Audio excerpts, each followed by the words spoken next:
Sébastien Ciernac est propriétaire d'un véhicule de la marque Peugeot depuis 2015. Si au début tout se passe bien, une fois les 80 000 km atteints, la voiture réagit de façon étonnante. Des fois je freinais, je me dis ouais, c'est bizarre, c'est pas comme avant, c'est eu un comportement étrange. Après expertise du concessionnaire, le diagnostic tombe, le moteur PureTech de la marque est en fait défectueux. La courroie c'est l'équipement qu'on voit ici, qui est à côté de l'engrenage.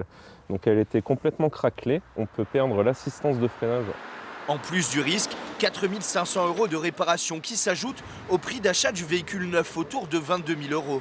Inadmissible pour l'automobiliste. Il s'en plaint sur les réseaux sociaux et son groupe est désormais suivi par près de 52 000 personnes. Beaucoup signalent des défaillances via cette carte. Tous s'estiment lésés, d'autant qu'avec la réputation de ces moteurs, la valeur du véhicule chute. Sa valeur sur le marché vaut pas grand-chose, l'expert l'a estimé. Et elle est en dessous de voitures concurrentes qui n'ont pas de soucis, qui ne sont pas équipées de moteurs PureTech. Donc oui, je vais perdre beaucoup d'argent.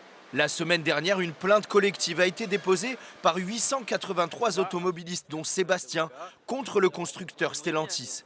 Nous, ce qu'on dit, c'est que ce moteur PureTech a été conçu dans des conditions apocalyptiques et ils savent depuis maintenant quasiment le début que tôt ou tard, il va y avoir des problèmes de surconsommation et plus grave de casse moteur.